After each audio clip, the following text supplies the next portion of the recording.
Okay, we're here with Officer Spink and Sergeant Russell from Perry Police Department. We just wanted to ask them a few questions about their experience so far with their Tesla Model Y police car. Guys, what's it like driving it? Well, it's a lot of fun. I mean, I'll tell you, from a non-police perspective, it's the fastest car I've ever driven.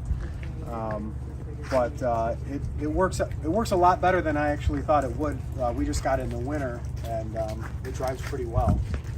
So this is probably like the most stressful environment, being in the wintertime. It's going to use more power and stuff like that. So have you had any issues with charging or anything like that?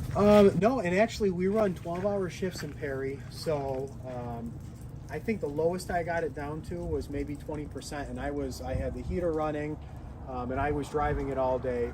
And what I was saying about the driving too, we also have the larger wheels too, and we don't have winter tires on them yet. So really, I mean, it's pretty comparable to driving a Taurus in the snow. Okay. I was really surprised. All right, and this is the all-wheel, the dual motor version? Yes, sir. This is the all-wheel dual motor extended range. I think on paper it says about 320 miles. And like I said, we've never had an issue for that while working in the village. We're about two and a half square miles. Okay, good. All right. And what have you found that you like best about this in terms of the features and things? I mean, me personally, I've noticed that when we're running traffic enforcement in the village, that we can get up behind cars a lot quicker. So what used to take me maybe a mile to catch up to a car that was going, 50 and a 30, we can get up behind that car before they even leave the village line, and we can initiate a traffic stop. So that saves quite a bit of time, actually. And then we're not out in the 55 mile an hour area where cars are coming past us at 60, 70 miles an hour. Right. A little bit safer. Okay. Officer Spink, any comments? You said you've driven it a couple times. I've driven a couple. I think with the computer system, that was my big skeptic on it. I didn't know how that was all going to fit in there, and they did a very good job on putting the computer and the radio system in there, where you could fit two people comfortably right in the front. Oh, I just want to show you guys the front here.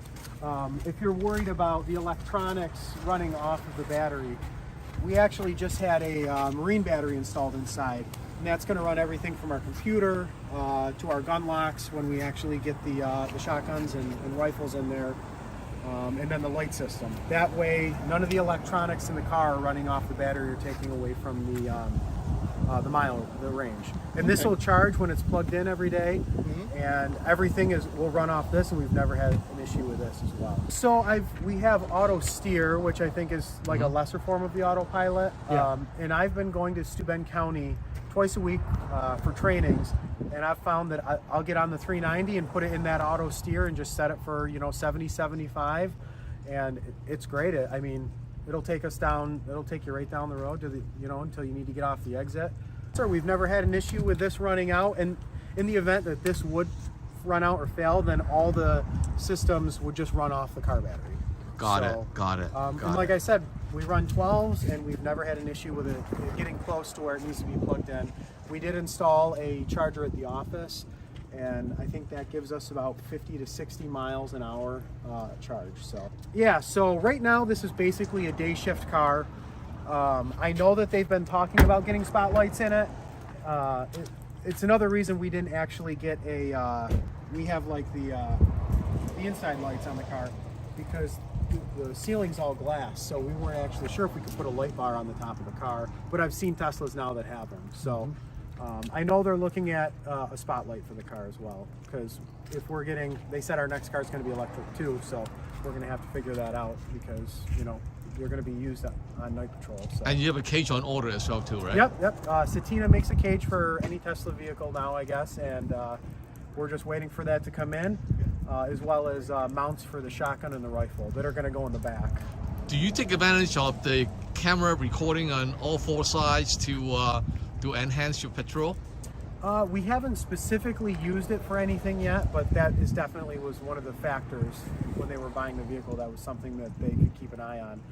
And just for like an administrative standpoint, our chief can see where we are at all times on his phone. He can see how fast we're going. So it really is a good tool.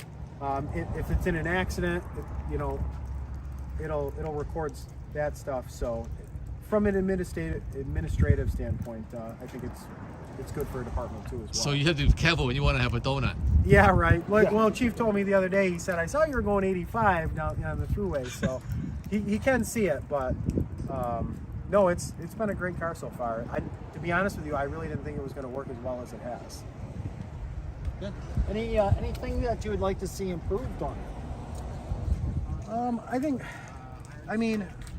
I would think if maybe it's going to go for like larger areas like state police or something, you're going to want to see improved mileage on them, which is with anything, it's getting better. But I know like with our county, they'll drive 200 to 300 miles in a shift. So as it stands right now, they wouldn't be able to have a vehicle like this yet. Okay. Very good. So since you are the first police unit in the Thank you. in New York State, upstate New York, that has a electric vehicle as a patrol car, any suggestions for other police units or departments in upstate New York in similar situation? What is whether do you think they'll work for them? Yeah, I would say right now, as it stands, for a smaller department, village, maybe a town, it's a great investment. And if you're thinking about doing it, I think you should just take the plunge and try it, because everywhere's going electric. I guarantee by the time I retire, electric vehicles are going to be commonplace in police work. So, and we were skeptics too at first when they were talking about it. We were like, we don't want an electric vehicle. That's not going to work. But I can tell you that everybody wants to drive the vehicle now, and I enjoy it. It's assigned to two of us, and really they kind of really want us to. I don't want to say run it hard, but they want us to put it through the test. So it's running every day for 12 hours. From 6 a.m. to 6 p.m. the car's running, just enough to charge it back up, and then we're running it again, because they want to see what will happen over the next couple of years. I see.